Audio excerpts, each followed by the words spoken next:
अपना सुख सौभाग्य जगाने आओ भ्रमण करो। आओ मिलकर कलश धरो, आओ मिलकर कलश धरो। ओ बहनों माताओं आओ, आओ कलश धरो। अपना सुख सौभाग्य जगाने आओ भ्रमण करो। आओ मिलकर कलश धरो, आओ मिलकर कलश धरो।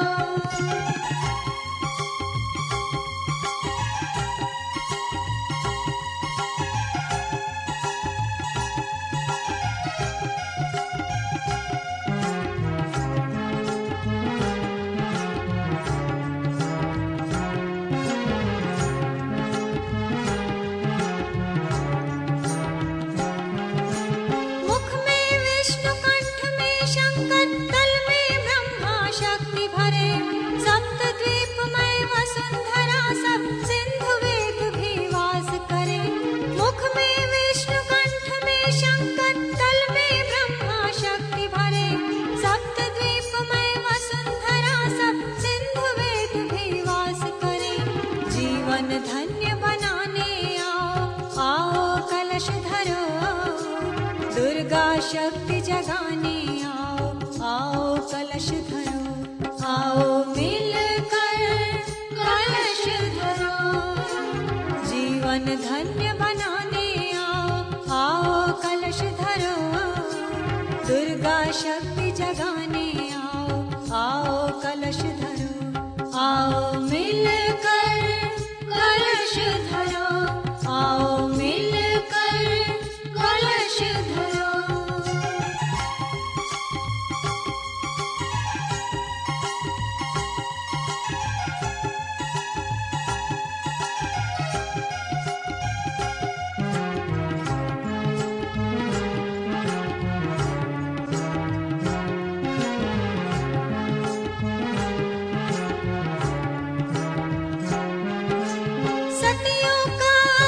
सुहाग हो माताओं की गोद भरे, घर और श्रेष्ठ मिले कन्या को जो भी सिर पर कलश धरे।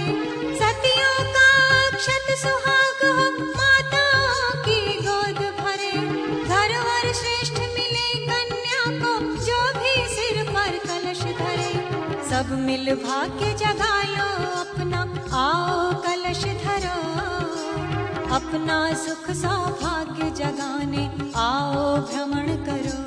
आओ मिलकर कलश धरो। सब मिल भाग्य जगा लो अपना, आओ कलश धरो।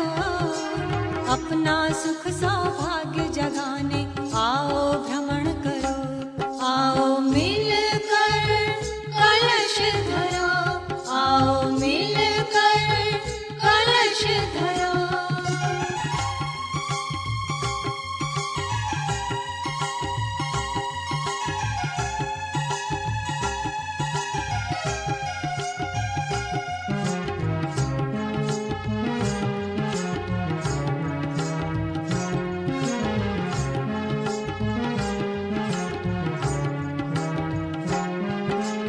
विश्व शांति फैलाए जग में, मानव का उद्धार करे। गली गली और डगर डगर में प्रज्ञा का संचार करे। विश्व शांति फैलाए जग में, मानव का उद्धार करे। गली गली और डगर डगर में प्रज्ञा का संचार करे। नवयुग का आमंत्रण देने आओ कलश धरो। माँ सीता सावित्री आओ, जन उत्साह भरो। आओ मिलकर कलश धरो। नवयुग का आमंत्रण देने आओ कलश धरो। माँ सीता सावित्री आओ, जन उत्साह भरो। आओ मिलकर कलश धरो, आओ मिलकर कलश धरो।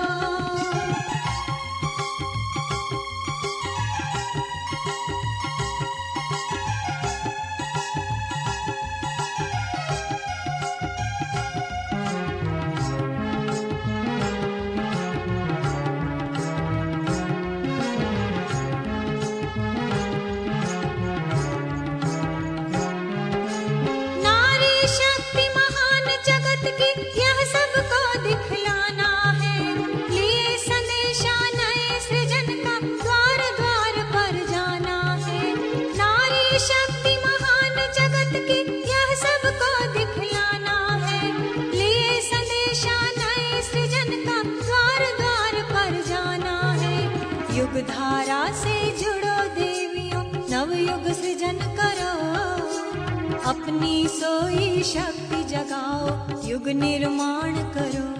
आओ मिलकर कलश धरो, युग धारा से जुड़ो देवियों, नवयुग सृजन करो, अपनी सोई शक्ति जगाओ, युग निर्माण करो। आओ मिलकर कलश धरो, आओ मिलकर कलश धरो।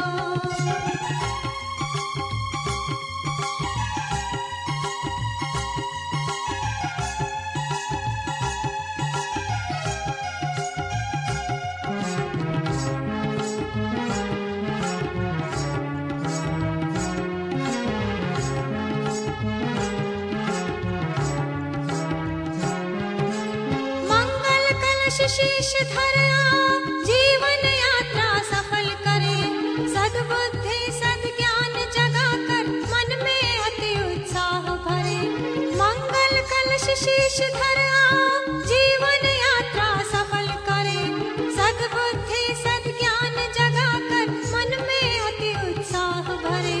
बल ऐश्वर्य बढ़ाने आओ, आओ कलश धरो, अपना सुख सौभाग्य जगाने आओ भ्रमण करो। आओ मिलकर कलश धरो, बल ऐश्वर्य बढ़ाने आओ, आओ कलश धरो, अपना सुख सौभाग्य।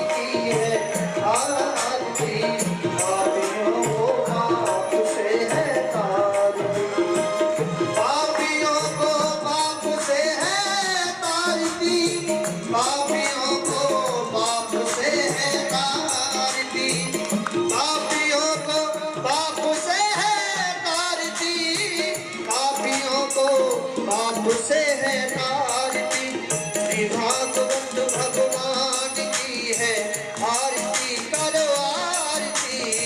पापियों को पाप से है आरती, श्री भागवत भगवान की है आरती, पापियों को पाप से है आरती।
पापियों को पार।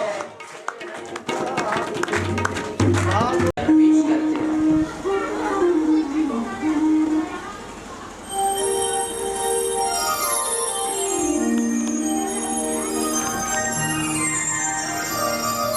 हरि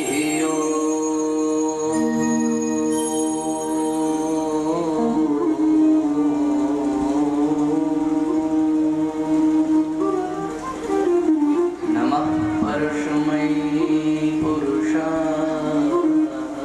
भूयसे सदुद्भवस्थाननिरोधलीलया नमः परमहंसास्वादितचरणकमलचिन्मकरन्दाय भक्तजनमानसनिवासाय श्रीरामचन्द्राय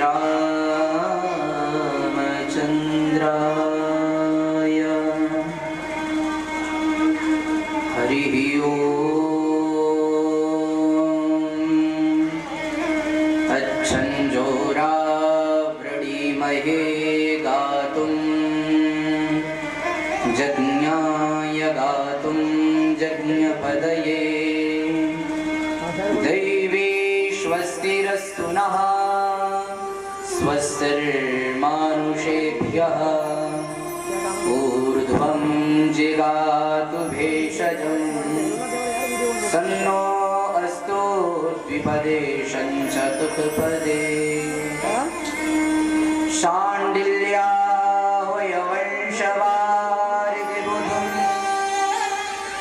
श्रीकौशले सार्चकम् विश्वक्षेण यतीन्द्रदेशिकपदम् द्वन्द्वारविन्दाश्रितम् स्वाचार्येषु यतो जगद्गुरुवरम् श्रीरामनारायणम् नित्यं शक्तिमतिं जगद्गुरुवरम् श्रीवासुदेवं भजे। योऽन्ताः प्रविश्य मम वाचमिमां प्रसूप्तां सञ्जीवयत्यखिल सिद्धरसभाम्नाम् अन्याश्च हस्तचरणा श्रवणत्वगादि प्राणान्नमो भगवते पुरुषाय तुभ्यम् अञ्जनानन्दनं वीरं जानकीशोकनाशनम्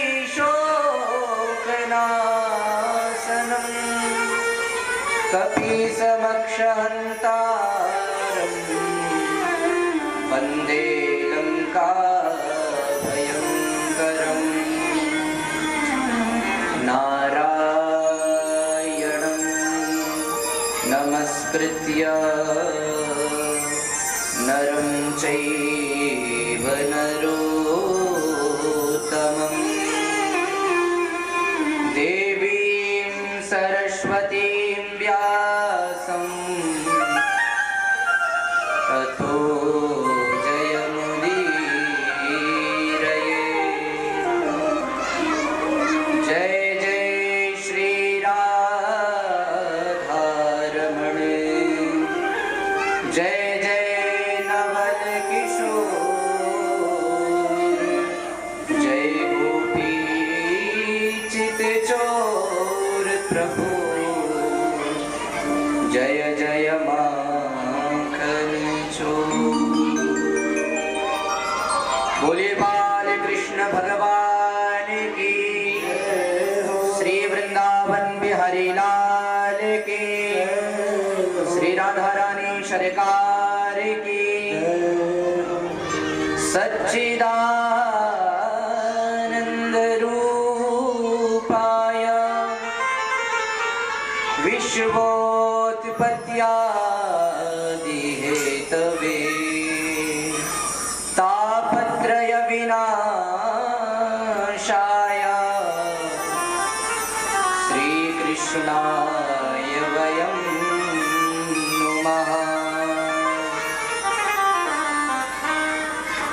परम मंगल में परात्पर अखिलेश्वर अकारण करना वर्णालय भक्त वांछा कल्पतरु तडिद्वित विनिंदित पीतांबरधारी श्री बालकृष्ण लाल की यह वांग्मय प्रतिमूर्ति, यह शब्दमय प्रतिमूर्ति श्रीमद् भागवत महापुराण।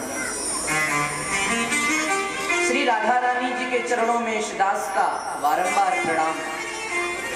सभी संत जितने भी हमारे स्थानीय देवता हैं, श्री हनुमान जी महाराज के चरणों में इस दास का कोटि कोटि प्रणाम। पूज्य श्री श्यामानंद जी महाराज को भी मेरा बारंबार प्रणाम है। जहां कहीं भी हो और जहां कहीं जितने भी यत्र तत्र भ्रमण कर रहे हैं, जितने भी भक्त वृंद, सनातन के जितने भी मेरे भाई बंधु, उन सब के हृदय में विराजमान मेरे गोविंद के चरणों में इस दास का बारंबार प्रणाम। आज हम सबका ये परम सौभाग्य है कि श्रीमद् भागवत महापुराण का श्यामानंद आश्रम में 26 जनवरी से 1 फरवरी तक यह सप्ताह ज्ञान यज्ञ का आयोजन किया जा रहा है और यह सब कार्य भगवान ही कर रहे हैं और भगवान ही करा रहे हैं। ना तो हम करने वाले हैं, ना आप करने वाले हैं। करने कराने वाले वही हमारे प्रभु श्री बिहारी जी। आइए कथा में प्रवेश करने से पूर्व कुछ क्षण भगवान का मधुराष्टकम के माध्यम से हम सब लोग बड़े आनंद के साथ में, भाव के साथ में संकीर्तन करेंगे। मेरे साथ आप सब लोग तालियां का भी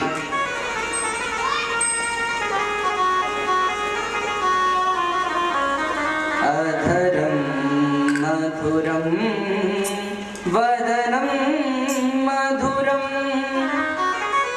नयनम मधुरम हसितम मधुरम अधरम मधुरम वदनम मधुरम नयनम मधुरम हसितम मधुरम अधरम मधुरम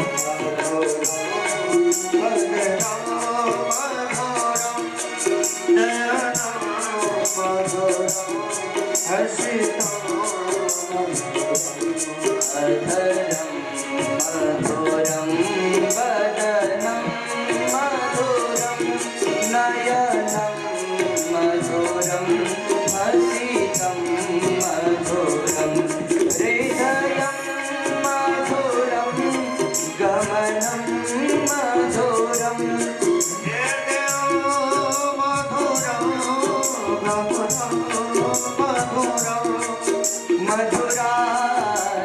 मधुराधिपते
हर्षितं मधुरं गीतं मधुरं पीतं मधुरं भूतं मधुरं सूक्तं मधुरं गीतं मधुरं पीतं मधुरं भूतं मधुरं सूक्तं मधुरं रूपं मधुरं शिवतं मधुरं मधुराधिपते रचितं मधुरं मधुरं तरणं मधुरं कर्णं मधुरं कर्णं मधुरं हरणं मधुरं रमणं मधुरं समितं मधुरं मधुराधिपते रचितं मधुरं वदनं मधुरं नयनं मधुरं हसितं मधुरं पूजा मधुरा माला मधुरा पूजा मधुरा माला मधुरा यमुना मधुरा बीची मधुरा यमुना मधुरा बीची मधुरा मधुरं मधुरं मधुराधिपते रचितं अधरं मधुरं वदनं मधुरं नयनं मधुरं हसितं मधुरं गोपी मधुरा लीला मधुरा गोपी मधुरा लीला मधुरा युक्तं मधुरं मुक्तं मधुरं योगं मधुरं योगं मधुरं श्रेष्ठं मधुरं मधुराधिपते रचितं अधरं मधुरं वदनं मधुरं नयनं मधुरं हसितं मधुरं गोपा मधुरा गावो मधुरा गोपा मधुरा गावो मधुरा यष्टिरे मधुरा सष्टिरे मधुरा यष्टिर्मधुरा श्रेष्ठिर्मधुरा मधुरं मधुरं फलितं मधुरं मधुराधिपते रचितं मधुरम् अधरं मधुरं वदनं मधुरं नयनं मधुरं हसितं मधुरम् अधरं मधुरं वदनं मधुरं नयनं मधुरं हसितं मधुरम् अधरं मधुरं वदनं मधुरं नयनं मधुरं हसितं मधुरम् मधुरं मधुरं मधुराधिपते रचितं मधुरं मधुराधिपते रचितं मधुरं मधुराधिपते रचितं श्री क्या महिमा गाई है उसको आप लोग सुने।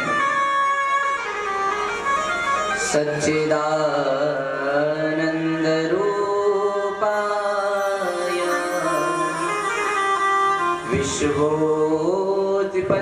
विश्वोत्पत्त्यादि हेतवे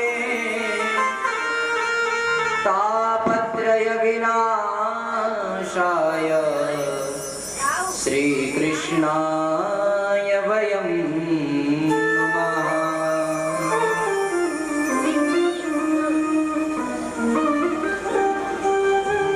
यहाँ पर श्री सूत जी महाराज सौनक जी महाराज के लिए सबसे पहले कहते हैं कि श्री कृष्णाय वयम नमः, कि मैं भगवान श्री कृष्ण के चरणों में बारंबार प्रणाम करता हूं। तब कहते हैं कि सच्चिदानंद रूपाय, भगवान श्री हरि के 3 स्वरूप गिनाए गए हैं। पहला स्वरूप है सत्य, और दूसरा स्वरूप है चैतन्य, और तीसरा स्वरूप है आनंद। भगवान हमेशा सत्य थे और हमेशा सत्य हैं और हमेशा सत्य रहेंगे। जो चैतन्य हम सबको प्रकाश देता है, लेकिन उसी प्रकाश की आवश्यकता नहीं है, क्योंकि दुर्गा सप्तशती में भी कहा गया है, या देवी सर्वभूतेषु चित्तिरूपेण संस्थिता, नमस्तस्यै नमस्तस्यै नमस्तस्यै नमो नमः। कि वही धराधाम पर जब वही परमात्मा आता है तो देवी के रूप में आ जाता है, चित्त रूपेण संस्थिता, और वही आनंद है। हम लोग बात बात पे कहा करते हैं कि आज तो भैया हमने भोजन पाया तो हमें बहुत आनंद आया। अरे भोजन जो खाया उससे आनंद नहीं आया, उससे आपकी भूख मिट गई। उसके बाद आनंद कहाँ चला जाता है? बात बात पे आप रोते हैं। गोस्वामी तुलसीदास जी महाराज कहते हैं, जो आनंद सिंधु सुख राशि सी करते त्रैलोक सुपासी, जो आनंद सिंधु सुख राशि सी करते त्रिलोक सुपासी, जो आनंद सिंधु सुख राशि सी करते त्रैलोक सुपासी। तो जो आनंद सिंधु सुख राशि, भगवान सच्चिदानंद ही आनंद स्वरूप है। जो आनंद सिंधु सुख राशि, जो सिंधु सुख राशि में शयन करने वाले हैं भगवान श्रीमन नारायण, वही आनंद है। और कहीं इस संसार में कहीं आनंद नहीं है। आनंद है भी तो वो भगवान के ही नाम जप में, भजन में ही आनंद है। तब श्री शुद्ध जी महाराज से सौनक आदि 88,000 ऋषि कहते हैं कि प्रभु आप कोई ऐसी कथा सुनाइए कि जिससे हम सब जीवों के हृदय में जो अंधकार व्याप्त है त्रैलोक्य का, उसे सुनाने की कृपा करें। नई में से सूतमासीना अभिवाद्य महामतिं कथामृत रसास्वादा कुशला सौनको ब्रवीत।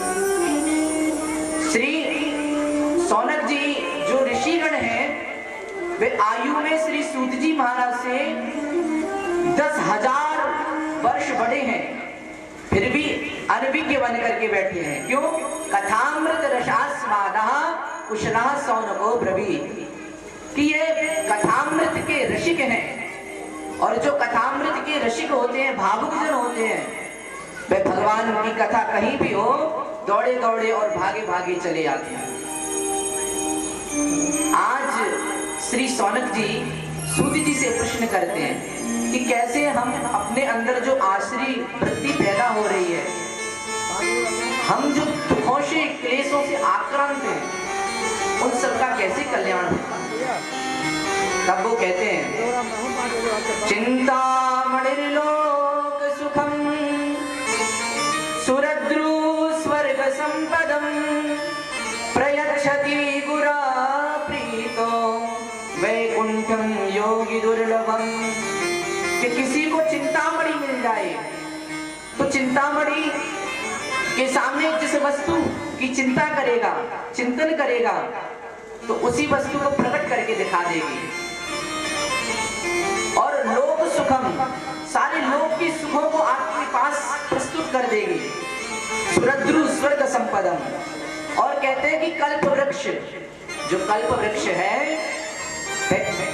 स्वर्ग में लगा हुआ है, उस वृक्ष के नीचे बैठ करके जो भी भक्त किसी की भी वस्तु की याचना करेगा अथवा कोई भी कामना की याचना करेगा, वो आपको स्वर्ग की संपत्ति ला करके भी दे देगा। सुरद्रु स्वर्ग शंकर प्रयच्छति गुरः प्रीतो वैकुंठम योगी दुर्लभ।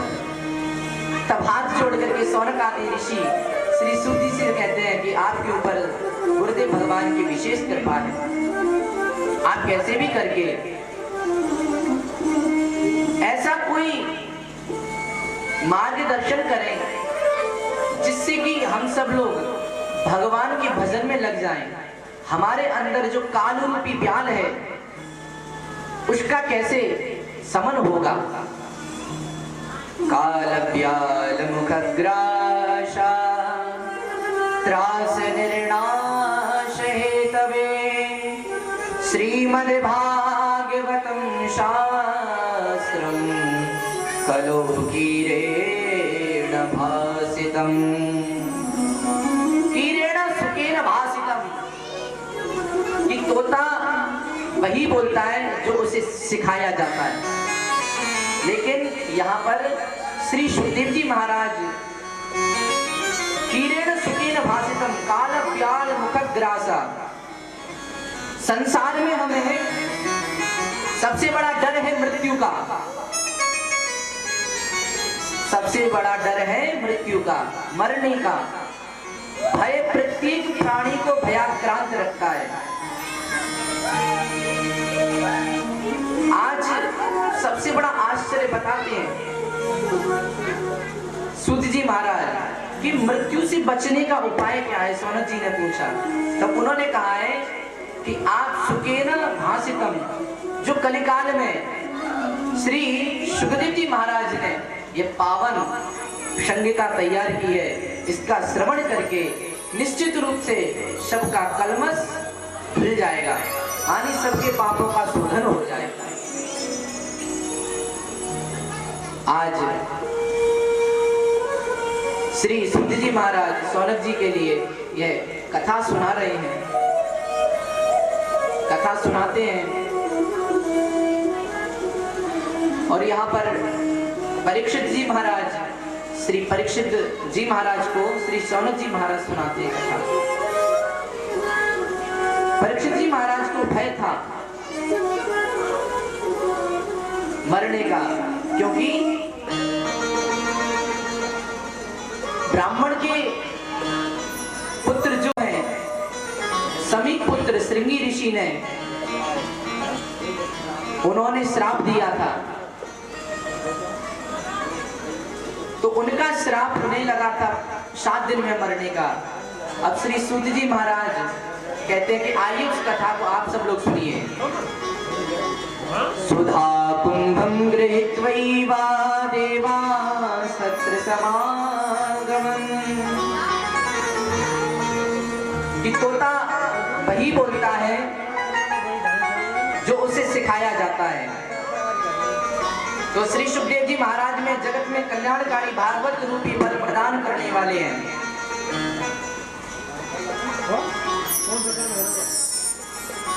आइए हम सब लोग पहले भगवान नाम संकीर्तन करते हैं, उसके बाद में कृष्ण गोविंद गोविंद हे गोपाल नंदलाल, राधे गोविंद गोविंद हे गोपाल नंदलाल, कृष्ण गोविंद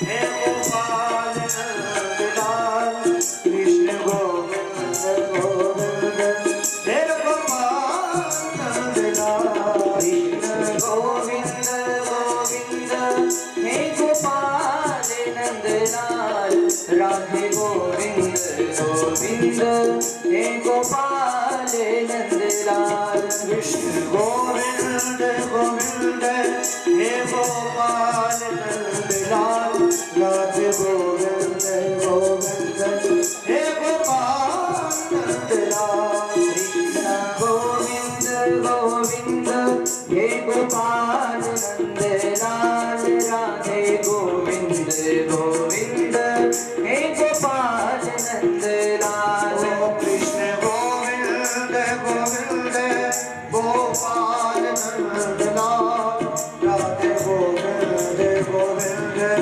गोपाल नंद लाल कृष्ण गोविंद गोविंद हे गोपाल नंद लाल राधे गोविंद गोविंद हे गोपाल नंद लाल कृष्ण गोविंद गोविंद गोपाल नंद लाल कृष्ण गोविंद गोविंद गोपाल नंद लाल हे गोपाल नंद लाल हे गोपाल नंद लाल हे गोपाल नंद लाल हरि बोल हे गोपाल नंद लाल हे गोपाल नंद लाल हे गोपाल नंद लाल हे गोपाल नंद लाल कृष्ण गोविंद गोविंद हे गोपाल नंद लाल राधे गोविंद गोविंद हे गोपाल नंद लाल कृष्ण गोविंद गोविंद गोपाल नंद लाल राधे गोविंद गोविंद हे गोपाल नंद लाल कृष्ण गोविंद गोविंद हे गोपाल नंद लाल राधे गोविंद गोविंद हे गोपाल नंद लाल हरि बोल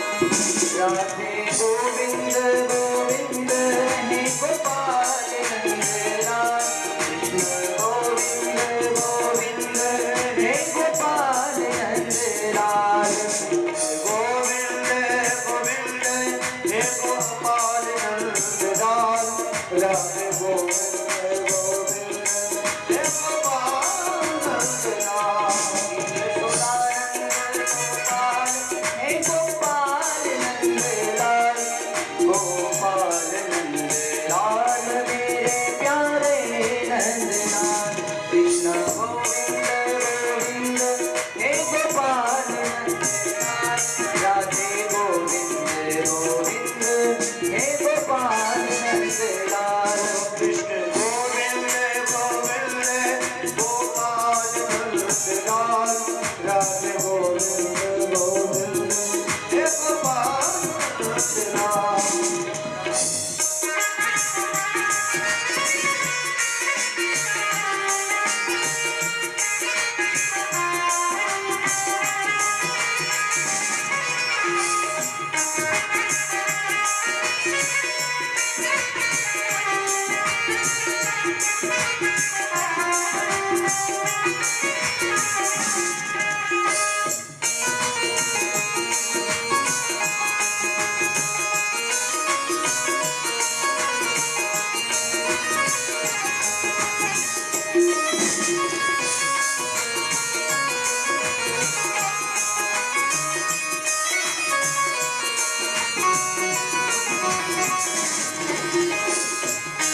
गोविंद गोपाल नंदलाल राधे गोविंद गोपाल नंदलाल राधे गोविंद गोविंद है गोपाल नंदलाल राधे गोविंद गोविंद है गोपाल नंदलाल राधे गोविंद गोविंद है गोपाल नंदलाल राधे गोविंद गोविंद है गोपाल नंदलाल कृष्ण गोविंद गोविंद है गोपाल नंदलाल राधे गोविंद गोविंद है गोपाल नंदलाल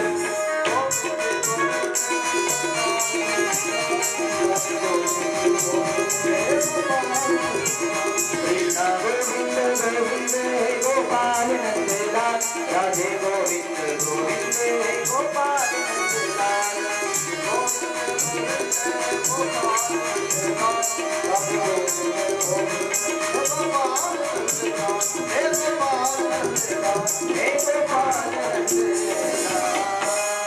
बोलिए बाके बिहारी लाल की। सारे देवता अमृत का कलश स्वर्ग से लेकर के आए और सुखदेव जी महाराज के सामने रख दिया कि हे प्रभु, आप जो इनको कथा सुना रहे हैं, कृपा पूर्वक वह कथा हमें सुनाइए, हमें पिलाइए, और जो परीक्षित को मृत्यु का भय इनको सता रहा है, तो आप इनको अमृत पिला दीजिए, यह जिंदा भी रह जाएंगे, अमर हो जाएंगे अमृत पी करके। अब तो श्री सुखदेव जी महाराज कहते हैं, क्व सुधा क्व कथा लोके क्व काच क्व मणिर्महान् ब्रह्मरातो विचार्यैवं तदा देवान् जहासा। अरे देवताओं, तुम तो ठगिया बन करके आए हो। क्व सुधा क्व कथा लोके, अरे आप कथा सुनने श्रद्धा और भाव से आते तो निश्चित रूप से मैं आपको कथा सुनाता। आपको अमृत से और हमारी भागवत कथा का बराबरी करना चाह रहे हो। आपकी कथा कैसी है? क्व सुधा क्व कथा लोके क्व काचा क्व मणिर्महान्। आपकी ये जो अमृत का घड़ा है, ये अमृत जो है ये कांच के समान है, और मेरी जो कथा है भागवत रूपी, ये मणिर्महान् मानी मणि के समान है। तो बताइए, आपका कांच का टुकड़ा और ये मणि तो बराबरी कहां से हुई? ब्रह्मरात विचार एवं तथा देवान जहां सहा। ब्रह्मरात है श्री सुखदेव जी महाराज और विष्णु रात है श्री परीक्षित जी महाराज। आज इनका संवाद चल रहा है, तब उनको डांट करके भगा दिया। अभक्तांश्च विज्ञाया न ददौष कथामृतम। श्री सुखदेव जी महाराज ने सभी देवताओं को डांट करके भगा दिया कि जाओ, आपको नहीं ये प्राप्त होगा। आप हरि भक्त बन करके आते तो निश्चित रूप से आपको ये कथा पान करने को मिलता। देवताओं ने जाकर के जब पितामह ब्रह्मा से कहा कि हे ब्रह्मा जी, ये संसार के मनुष्यों को ये भागवत रूपी अमृत, इसका विशेषता यह है कि एक बार जो पी ले, एक बार जो भागवत का पान कर ले श्रद्धा और भक्ति के साथ में, तो उसका निश्चित रूप से मोक्ष ही हो जाता है, उसका कल्याण ही हो जाता है। जो श्रद्धा भाव गोस्वामी तुलसीदास जी महाराज रामचरितमानस में कहते हैं, सुंदरकांड में एक चौपाई आती है, निर्मल मन जन सो मोहि पावा। निर्मल मन जन सो मोहि पावा। मोहि कपट छल छिद्र न भावा। मोहे कपट छल छिद्र न भावा। ओ निर्मल मन जन सो मोहि पावा। निर्मल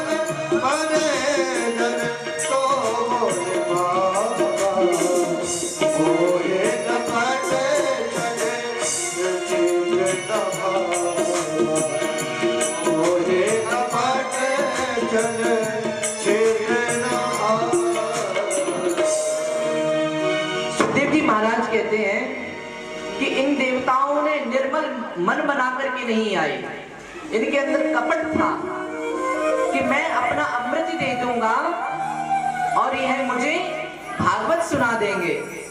तब डांट करके भगा दिया। पितामह ब्रह्मा ने कहा कि आप एक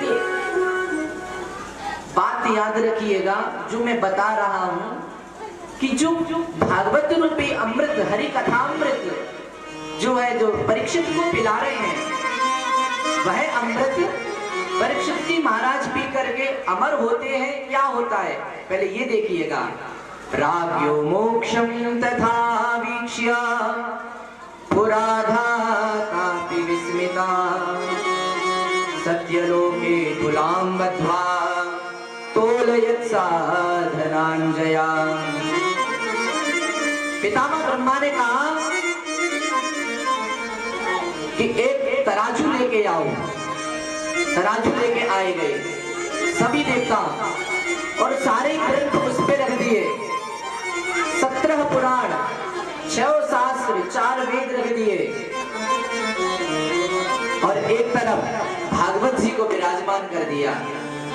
जब तराजू को उठाया, लघुन्यन्यानि जातानि गौरवेण इदं महत् तदा ऋषिगणा सर्वे विस्मयं परमं ययो। लघुन्यन्यानि जातानि गौरवेण इदं महत्। जब तराजू को उठा के देखा तो जिधर भागवत जी विराजमान थी उधर भारी था और 17 पुराण, 6 शास्त्र, 4 वेद जहां रखे हुए थे उधर उठ गया पलड़ा। तभी एकदम से ब्रह्मा जी ने कहा, मैं निरे भगवत रूपम शास्त्रम भागवतम करो। ये साक्षात वाङ्मय है, ये कोई ग्रंथ नहीं है, कोई साधारण पुस्तक नहीं है, ये साक्षात श्री हरि ही इसमें विराजमान हो गए हैं। तेनेयं वाङ्मयी मूर्ति प्रत्यक्षा वर्तते हरे। ये साक्षात वाङ्मय प्रतिमूर्ति भगवान श्री हरि की ही है, शब्दमय प्रतिमूर्ति है। इसमें जो काले काले जो शब्द है ना, इसी में हमारे श्री श्याम सुंदर इसमें विराजमान है। श्याम सुंदर इसी में विराजे हुए। तब श्री सुखदेव जी महाराज डांट करके भगा देते हैं। जब उनका मोक्ष देखते हैं तब कहते हैं कि भागवत ही ये पावन करने वाली है। अब श्री सूत जी से सौनक आदि प्रश्न करते हैं कि प्रभु इस भागवत का हमें भी पान कराइए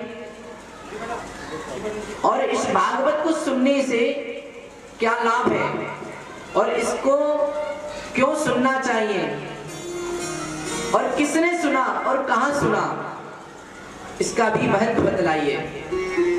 तब श्री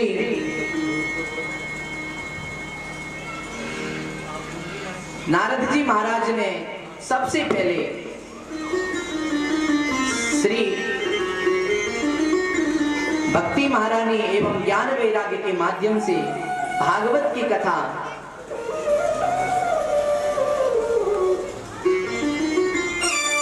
नारद जी महाराज जो है, चारों सनत कुमार जो है, उनके माध्यम से नारद जी महाराज ने यह कथा सुनी थी। कहां पर? गंगाधार समीपे तो तटमानंद नामकम। हरिद्वार के आनंद नाम के तट पर यह कथा चल रही थी। ये तब से ये परपाटी प्रारंभ हुई है। ये सप्ताह ज्ञान की परपाटी कब से प्रारंभ हुई है यही बतलाते हैं। देवर्षि नारद जी महाराज ने चारों कुमार सनक, सनंदन, सनातन, सनत कुमार के माध्यम से ये भागवत को सुना है। तब से ये परपाटी प्रारंभ हुई है। तब कहते हैं श्री सूत जी महाराज कि हमारे ये बात कुछ गले नहीं उतली, कि ये समझ में नहीं आई, क्योंकि हमने सुना है कि देवर्षि नारद जी महाराज 2 घड़ी से ज्यादा कहीं टिकते नहीं, वो तो फक्कड़ है। तो भाई उनको सुनने की क्या आवश्यकता पड़ी कथा, ये बताइए। तब श्री सूत जी कहते हैं कि एक समय की बात है, एकदा हि विशालायां चत्वार ऋषयो मला सत्संगार्थं समायाता ददृशुस्तत्र नारदम्। एक समय की बात है कि देवर्षि नारद जी महाराज सत्संग की इच्छा से विचरण के लिए पृथ्वी पर आए और कहां कहां घूमे। अहम तो पृथ्वीम यातो ज्ञात्वा सर्वोत्तमामिति पुष्करम च प्रयागम च काशीं गोदावरीम तथा। हरि क्षेत्र, कुरुक्षेत्र, पुष्कर, प्रयाग, काशी आदि आदि सब में गए, लेकिन उनके मन को शांति नहीं मिली। तब उन्होंने क्या कहा कि चलो चलते हैं भैया श्रीधाम वृंदावन में, वहां पर मेरे मन को निश्चित रूप से शांति मिलेगी। लेकिन वहां भी गए तो वहां क्या देखते हैं कि एक युवती है जो जमुना के तट पे बैठ करके खिन्न मना होकर के बैठी हुई है, अश्रुपात कर रही है, रुदन कर रही है। बहुत देवियां उनकी सेवा में हैं, कोई पंखा झल रही है, कोई उनके लिए पानी पिला रही है, कोई उनको आश्वासन दे रही है। क्यों रो रही है? वहीं से देवर्षि नारद जी महाराज निकल के जा रहे थे। जब नारद जी ने देखा तो सोचा कि मैं जाकर के देखूं कि क्या बात है, क्योंकि संतों का जो हृदय है वह नवनीत के समान होता है। संत जो है ये संसार में सारी समस्याओं का अंत करने के लिए संत बनते हैं। जितना हो सकता है ये संत ही भगवंत के रूप में आते हैं। तब भक्ति महारानी का दुख दूर करने के लिए देवर्षि नारद जी ने पूछने का प्रयास ही किया, लेकिन पर उनके मन में आया कि कैसे भी करके देवी समुदाय में जाना तो अच्छा नहीं है, कहीं मैं जाऊं और पूछूं कि देवी क्या बात है, क्यों आप रो रही हैं, क्या दिक्कत है। तब वो कहेंगे चलो बाबा तुम इसमें देवी समुदाय में क्यों आ रहे हो, तो ऐसी जगह भी नहीं जाना चाहिए। तब क्या हुआ, तब देवर्षि नारद जी महाराज जैसे ही जाने लगे तब युवती आवाज देती है, भो भो साधो क्षणं तिष्ठ मच्चिन्तामपि नाशया दर्शनं तव लोकस्य सर्वथा गहरं परम्। अरे हे देवर्षि नारद जी महाराज, एक क्षण रुकिए तो सही, भोगो साधो क्षणं तिष्ठ, बैठिए तो सही। मच्चिन्ताम अपि नाशया, आप मेरी चिंताओं का कोई साधन तो बतलाइए। दर्शनम तव लोकस्य सर्वथा गहरं परम्, आपके दर्शन मात्र से कयादु नंदन प्रहलाद आपका संग पा करके आज वह परम पावन और भगवान के धाम में निवास करने लगे। दर्शनम तव लोकस्य, ध्रुव जी महाराज आज देखिए ध्रुव तारा बनकर के चमक रहे हैं आपकी कृपा से। इसके बाद में बहुत सुंदर स्तुति कर दी है।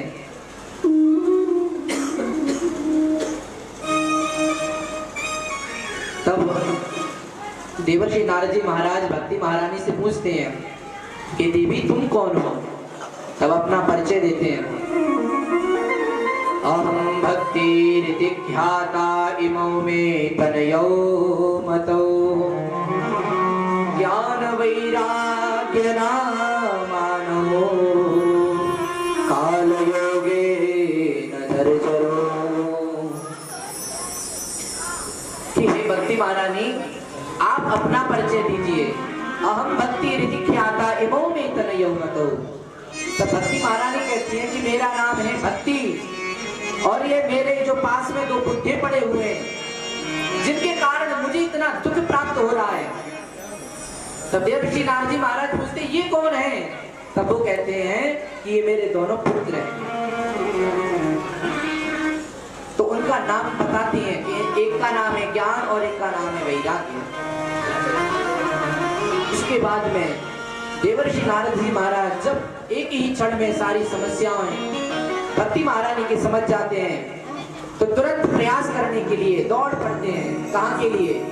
कि चलो चलते हैं कहीं ना कहीं संतों के पास चलते हैं, वहां समस्याओं का अंत मिलेगा। तो क्या देखते हैं, मौनी बाबा के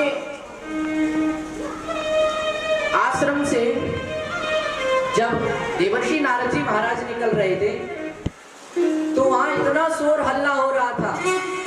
देवर्षि नारद जी ने पूछ लिया मौनी बाबा का आश्रम है, उन्होंने कहा ये क्या देखने को मिल रहा है संसार में।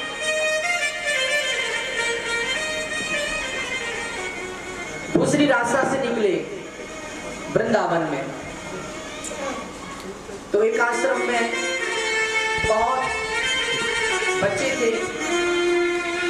उन्होंने पूछा ये किसके बच्चे हैं? उन्होंने कहा ब्रह्मचारी जी महाराज के।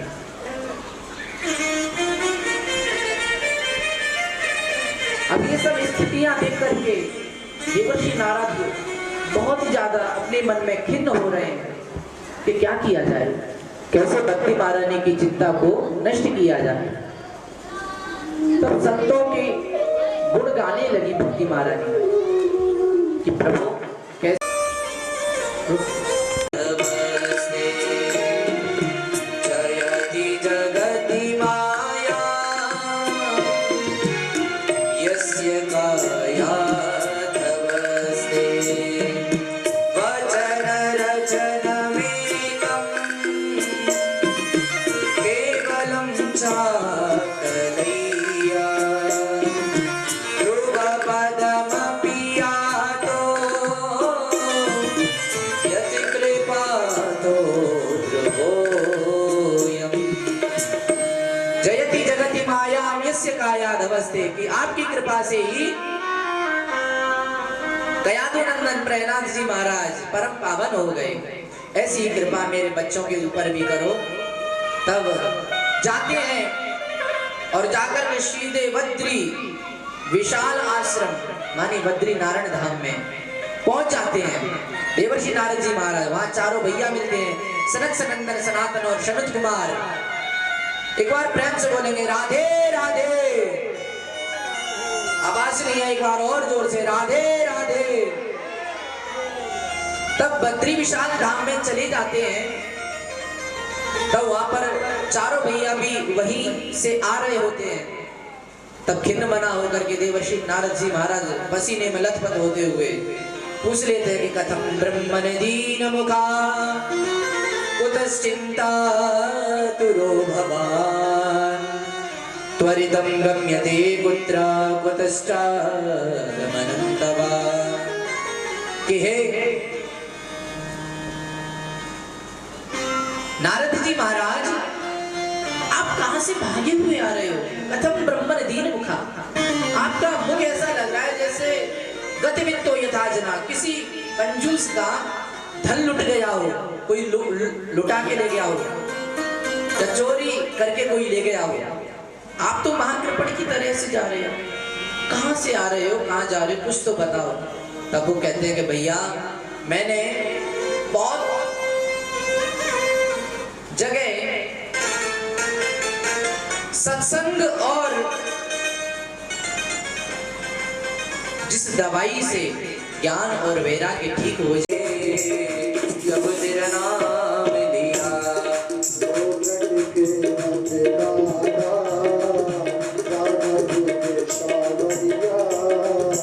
सब दुख दूर हुए,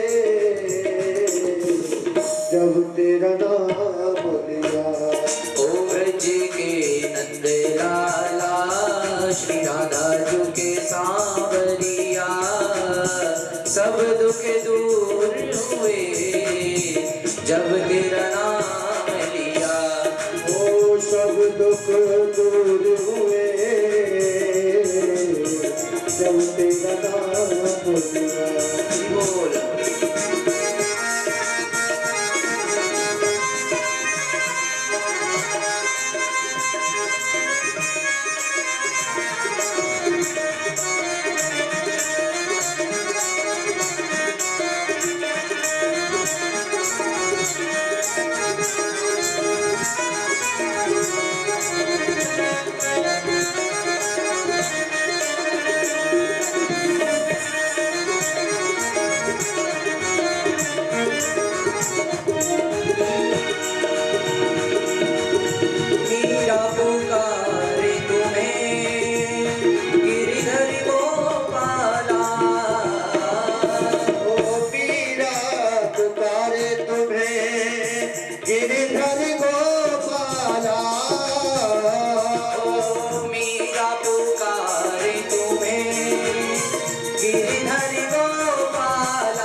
ढल गया अमृत में इसका भरा प्याला इसका भरा प्याला इसका भरा प्याला कौन मिटाए उसे जिसे तूने राख लिया कौन मिटाए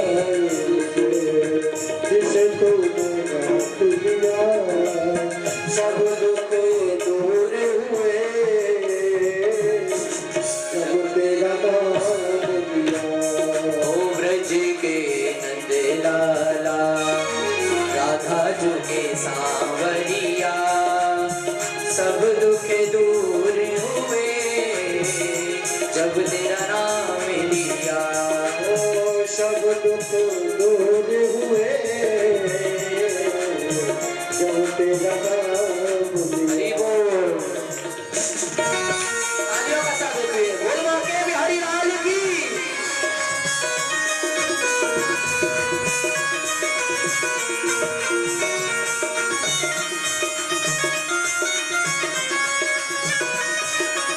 जब तेरे गोकुल में आई विपदा भारी एक इशारे में सारी विपदा टारी एक इशारे में सब विपदा तारी ओ सब विपदा तारी उड़े गया गोवर्धन उड़ गया गोवर्धन जिसे तूने उठा लिया सब दुख दूर हुए जब तेरा नाम लिया ओ ब्रज के नंद लाला श्री राधा जी के सांवरिया सब दुख दूर हुए जब तेरा नाम लिया हरि बोल तालियों का साथ देते हुए बोल भक्त बच्चे भगवान की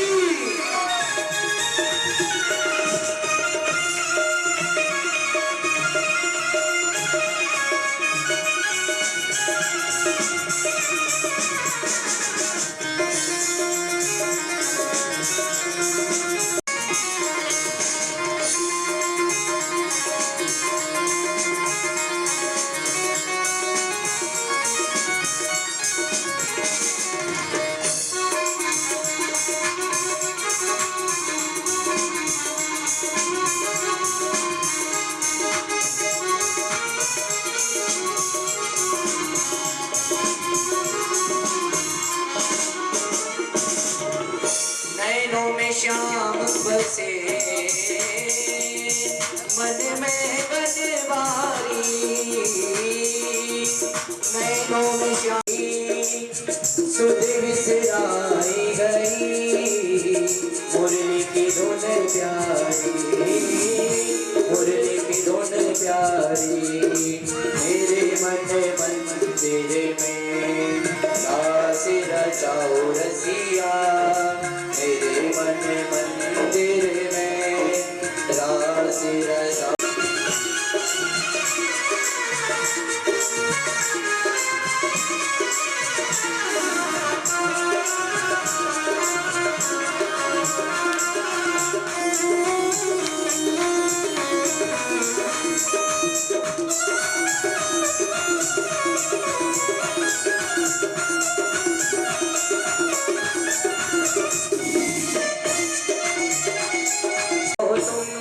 मेरे दुखड़े सारे देख रहे हो तुम मेरे टुकड़े सारे ओ कब दर्शन दोगे मेरी आंखों के तारे ओ कब दर्शन दोगे मेरी आंखों के तारे ओ मेरी आंखों के तारे मेरी आंखों के तारे अधर पे मोरी है कांधे पे ओ अधर पे ओ अधर कंधे पे कांवरिया, सब दुख दूर हुए जब तेरा नाम लिया। ओ ब्रज के नंद लाला, श्री राधा जो के सांवरिया। सब नारद जी महाराज के लिए जब भागवत कथा को हरिद्वार के आनंद नाम के तट पर सुना रहे हैं, तब उन्होंने पूछा, श्री देवर्षि नारद जी महाराज ने, कि प्रभु आपकी कृपा से मैंने ये तो चमत्कार देख लिया कि सकल भुवन मध्य निर्धना से धन्या निवसति हृदये श्याम श्री हरिर्भक्तिरेका हरिरपि निजलोकम सर्वथा। तब श्री चारों भैया सनत कुमार एक स्वर में कहने लगे, ये मानवा पाप कृतस्तु सर्वदा, सदा दुराचार रता विमार्गदा, क्रोधाग्नि दग्धा कुटिलाष्ट कामिना, सप्ताह यज्ञेन कलो पुनन्ति ते। कि जो मानव जिसने कभी भी अपने जीवन में कभी भी भगवान का एक बार नाम भी ना लिया हो, और जिसकी मृत्यु हो गई हो, और उसके नाम से यदि श्रीमद् भागवत सप्ताह ज्ञान यज्ञ कथा को करवा दिया जाए, उसके संकल्प से उसका नाम और गोत्र संकल्प में बुलवा करके, तो ये भागवत भगवान उसको मोक्ष प्राप्त करती है। ये मानवा पाप कृतस्तु सर्वदा, सदा दुराचार रता विमार्गदा। जो यस्य श्रवण मात्रेण हरिश्चित्तं समाश्रये, अत्र ते कीर्तयिष्यामि। यस्य श्रवण मात्रेण, एक परम पावन इतिहास है कि एक नगर में आत्मदेव ब्राह्मण नाम के एक ब्राह्मण देवता रहते थे। वह इतने सुशील स्वभाव के थे कि उनकी जो धर्म पत्नी थी धुंधली देवी, वो कैसी थी, उनके विषय में श्री सुखदेव जी महाराज वर्णन करके बतलाते हैं। लोक वार्ता क्रूरा प्रायसो बहुसल्पिका। लोक वार्ता मानी लोग जब तक दो चार लोगों से दिन में लड़ाई झगड़ा ना हो जाए, तब तक उस देवी का भोजन ही हजम नहीं होता था। आधी आधी भयंकर झगड़ालू थी, लेकिन पंडित उतने ही उसके सुशील और सरल थे। वो कभी भी कुछ नहीं कहते थे, लेकिन दोनों को एक ही बात का कष्ट था। क्या कष्ट था? कि हमारे कोई संतान नहीं है। इसी बात का कष्ट था कि भगवान की कृपा से मेरे घर में सब कुछ है, लेकिन संतान नहीं है, तो ये घर मुझे काटने को दौड़ता है। बहुत ही खिन्न मना होकर के आज आत्मदेव ब्राह्मण खिन्न मना होकर के जाने कि हे ब्राह्मण देवता, आप कौन हैं और यहाँ क्यों रो रहे हैं? तब ब्राह्मण देवता कहते हैं, किं ब्रवीमि ऋषे दुःखं पूर्व पापेन संचितं, मदीया पूर्वजास्तोयं गभूषणमुपभुञ्जते। किं ब्रवीमि ऋषि दुःखं, हे ब्राह्मण, हे संत भगवान, हमारे घर में आपके द्वारा भगवान की कृपा से सब कुछ है, लेकिन कोई संतान नहीं, इसलिए मेरा घर में ना तो मन लगता है कि कोई संतान होती है तो घर गृहस्थियों में तुतला तुतला करके मीठी मीठी वाणी से जब उनको कोई पूछता भी नहीं तो क्या उनका कल्याण हो जाता है? अरे राजा सगर के 60,000 पुत्र हुए, क्या किसी एक ने भी सगर महाराज को क्या सुख दे पाए? अरे कपिल भगवान का अनादर करके सारे के सारे जितने भी 60 थे भस्म हो गए। तो आप कहते हो कि संतान हो जाएगी। मुंचा ज्ञानम प्रजा रूपम बलिष्ठा कर्मणो गति। ये समय की माया बड़ी बलवती है। जब समय हमारा अनुकूल होता है तो सब कुछ अच्छा होता है, और जब समय हमारा विपरीत आ जाए, प्रतिकूल आ जाए, तो अच्छों को ये नाच नचाता है।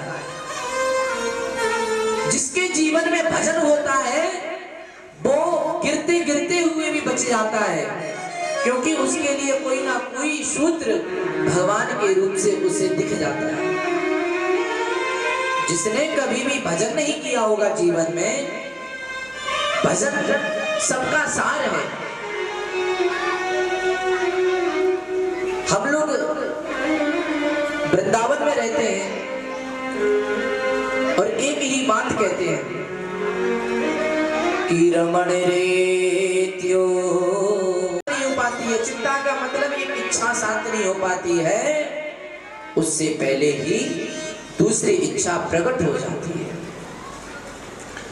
तो कहते हैं कि हम गोरख धंधों में लगे हुए हैं, कभी भी जाकर के हम रमण रेती में लेटे नहीं, कभी भी हमने जमुना का पान किया नहीं, गंगा के पास रहकर के गंगा का महत्व नहीं समझ पाते।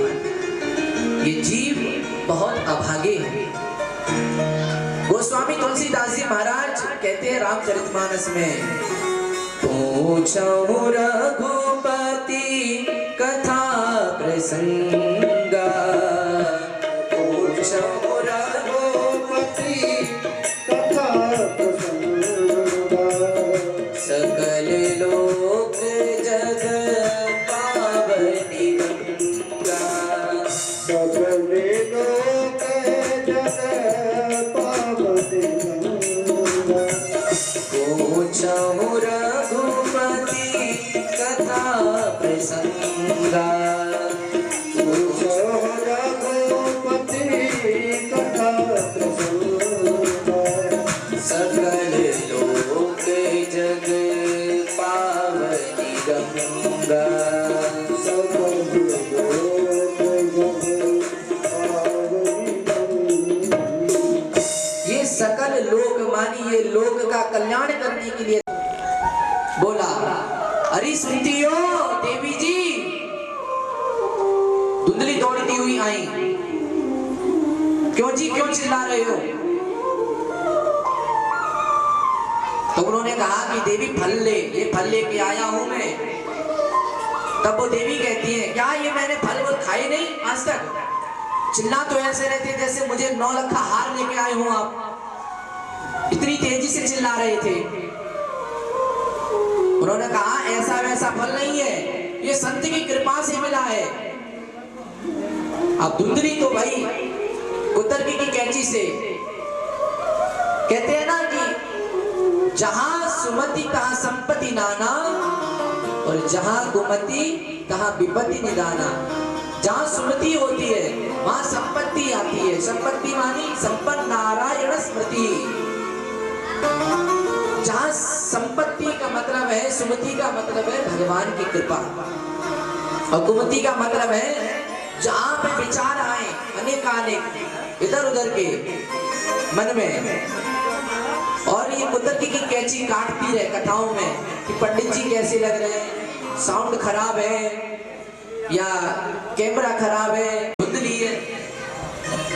इतने में एक बहन आ जाती है और उसको यही बात बतलाती है कि बहन देखो ये फल लेके आए हैं पतिदेव, इसको खाने से कहीं मैं गर्भवती हो गई तो भाई मेरा भोजन कम हो जाएगा, और भोजन कम हो जाएगा तो मैं अभी जो 2-4 लोगों से जो मैं हाथापाई करती हूँ जो थोड़ा बहुत उनको मैं समझाती हूँ अच्छे से, तो वो फिर बात को नहीं समझा पाऊंगी। तो इसलिए मैं नहीं चाहती कि संतान हो, क्योंकि लालने पालने दुखम प्रसूतायाश्च वर्तते, कि लालन पालन में जो कठिनाई माँ को होती है वो कठिनाई और किसी को नहीं होती। और तो सब मस्ती में मस्त रहते हैं, क्योंकि जन्म देना तो सरल है।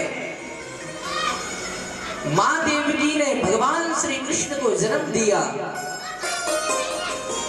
लेकिन मां यशोदा ने किस प्रकार से भगवान श्री कृष्ण का लालन पालन किया, ये बहुत महत्वपूर्ण है।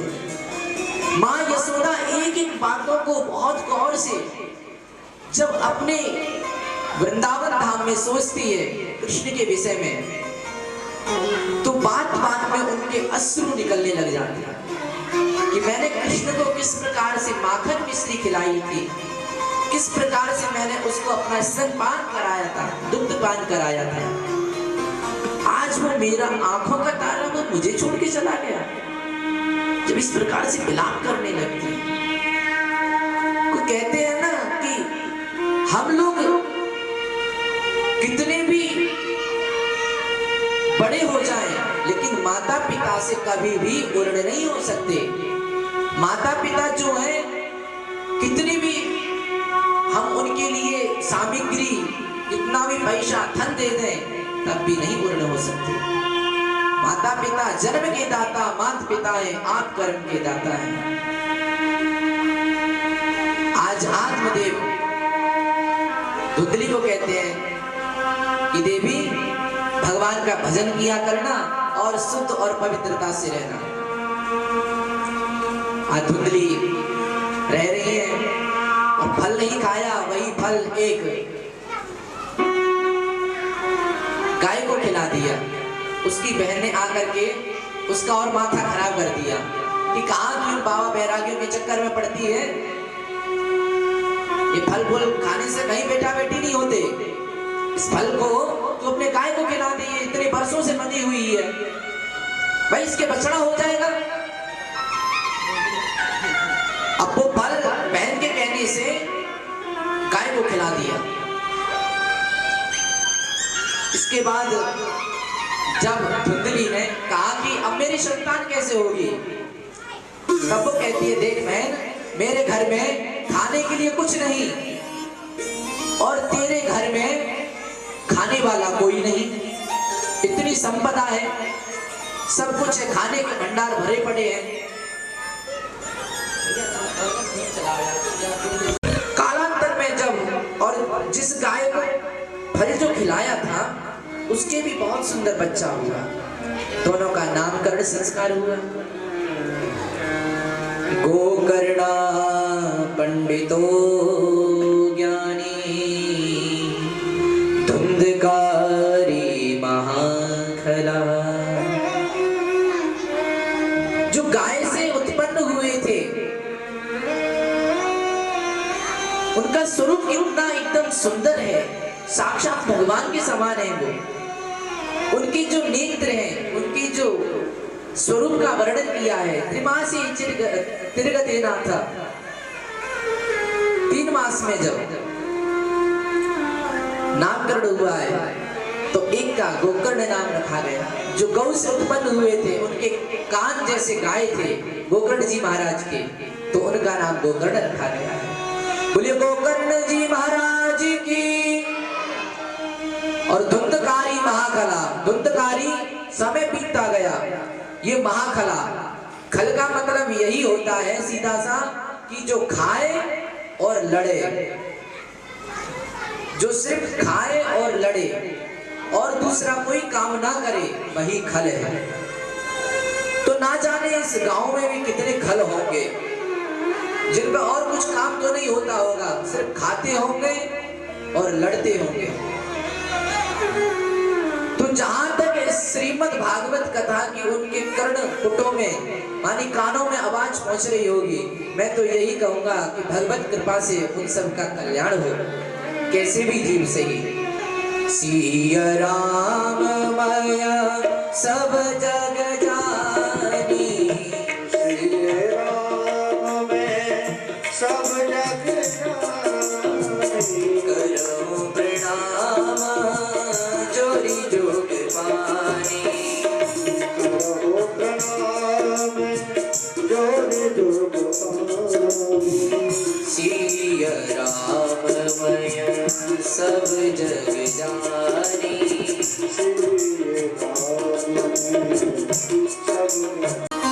कल प्रात को जान खिली न खिली, मलयाचल शीतल मंद सुगंध, समीर भी जाने चली न चली। कलिकाल कुठार लिए फिरता, तन नम्र पे चोट झिली न झिली। रट ले हरि नाम हरि रचना, अंत समय में हिली न हिली। तो हमेशा इस जिह्वा से भगवान का नाम रटते रहना चाहिए, क्यों? और जब हम भगवान का नाम जपेंगे, भगवान का ही ध्यान करेंगे, तो भगवान ही हमारे हृदय में आकर के बैठ जाएंगे। तो आज धुंधली ने कहा ब्राह्मण देवताओं को कि आप ही सबके नाम रखोगे। भाई मैंने भी तो कष्ट सहाय, 9 महीना तक मैंने बच्चा रखा है अपनी गोद में, ऐसे कहा धुंधली ने। तब उन्होंने कहा कि जैसी तुम्हारी इच्छा। धुंधली ने कहा कि मेरा नाम धुंधली, मेरे बेटा का नाम धुंधकारी। तब आत्मदेव ब्राह्मण ने कहा कि जैसी तुम्हारी इच्छा। अब धुंधकारी नाम पड़ गया, समय बीता। अब धुंधकारी कैसा है ये भी सुन लो। धुंधकारी और कोई नहीं, इसी में ही धुंधकारी है संसार में, और गोकर्ण भी है। जहां पाप होता है वहां पुण्य भी होता है। उसी प्रकार से गोकर्ण जी महाराज पुण्य हैं, जो माता पिता को मार्गदर्शन दे रहे हैं। और उसी में धुंधकारी है, जो धीरे धीरे इकलौता पुत्र है। और जिसका इकलौता पुत्र होगा वो या तो सबसे अच्छा होगा या सबसे बिगड़ा हुआ होगा। इकलौता पुत्र की यही पहचान है। और इकलौता पुत्र क्यों बिगड़ा होगा? क्योंकि उसकी सभी मनोकामनाएं पूरी की जाती हैं, सभी इच्छाएं पूरी करी जाती हैं। वो कहता है मुझे इतना पैसा दो, वो कहता है मुझे स्कूल जाना है, मुझे ये खाना है, मुझे ये पीना है, वो पूरी होती हैं उसकी इच्छाएं। तो वो धीरे धीरे इच्छाएं जब बढ़ती जाती हैं, एक समय आता है कि पैसा लेके जाता है जुआओं में, धुंधकारी लगा देता है, जुआ खेलने लग जाता है, गड़गांव के वैश्यालयों में जाने लगता है, पैसा लुटाने लगता है। कुछ समय बाद इतना डाकू आ रहा है, उसका रुतबा हो गया था एक तरीके से, क्योंकि महाखत था। कब किसको डांट मार दे, कब किसको फटकार दे, कब किसी को बंदी बना ले, कुछ नहीं। पूरा उसने अपना एक साम्राज्य जमा लिया था। 5 गणिकाओं को ला करके माताओं को उसने बहुत पीड़ा पहुंचाई धुंधली को। एक दिन तो माता से कहता है, माँ मुझे पैसा दो, मुझे शराब पीने जाना है, पैसा दो। माँ कहती है मुझ पे पैसा कहां से आए, जो भी था मैंने सब आपको दे दिया। वो कहता है कि आप देती हो नहीं देती हो, या मैं जलती हुई लकड़ी से अभी तुमको मारूं। धुंधली रोने लगती है कि हे प्रभु, ये मुझे मेरे कर्म के अनुसार ही मुझे फल भोगने पड़ रहे हैं, और नहीं जो मैंने किया था आज प्रत्यक्ष मेरे सामने ही है, फल के रूप में आज मुझे इस प्रकार से बोल रहा है। आज ये ना होता तो आज मुझे सुनने को भी ये नहीं मिलता और इतना कष्ट नहीं भोगने को मिलता। धुंधली बहुत रोती है। गोकर्ण जी महाराज तो परम पावन है, समझाते रहते हैं कि भैया है आपके, ठीक है। कुछ समय बाद जब जलती हुई लकड़ी से मारा तो एक रात में जाकर के धुंधली ने और जंगल में गई और कूपे पाता कृतौ रात्रौ तेन सा निधनं गतः। कूपे पातो मानी अंत कुआं में जाकर के धुंधली ने अपना प्राणांत कर लिया रात में जाकर के। क्योंकि जो व्यक्ति अपने जीवन में कभी सत्संग नहीं करेगा, सत्संग का मतलब है कभी भी संतों का संग नहीं करेगा, उसका कभी भी कल्याण होने वाला नहीं। वो अंत कुआं में जाकर के उसका प्राणांत होना निश्चित है। और जिसने अपने जीवन में कभी भी थोड़ा भी सत्संग किया होगा, नाम जप किया होगा, भजन किया होगा, तो वह जब अंतिम समय आ जाता है ना मनुष्य का, क्या अब क्या करना चाहिए मुझे, तब और कोई कुछ नहीं करता है। जो हमने भजन किया होता है वही सूत्र हमारे सामने प्रस्तुत हो जाता है कि आप धैर्य रखिए या आप सोचिएगा, इस विचार करिए। नहीं तो उतने समय बस एक बात ही याद आती है मन में कि सिर्फ हम अपनी आत्महत्या कर लें। और ना जाने कितने जीव आत्महत्या कर लेते। तो जिसने अपने जीवन में संतों की शरण में बैठ करके, महापुरुषों की शरण में बैठ करके ब्राह्मण की सेवा, गौ की सेवा, भगवान की सेवा और देश की सेवा की होगी, निश्चित रूप से वही सेवा उसके सामने प्रस्तुत हो जाएगी उतने समय सूत्र रूप में कि आप ऐसा करो, आपका मार्ग और खुल जाएगा। धुंधली का नहीं मार्ग खुला, लेकिन आज आत्मदेव ब्राह्मण जो है जब बहुत परेशान हो गए तो वो भी जाने लगे। तब धुंधकारी गोकर्ण जी महाराज समझाने लगे कि पिताजी आप ये बताइए संसार में किसको सुखी मानते हो, ये बताइए। न चेन्द्रस्य सुखं किंचिन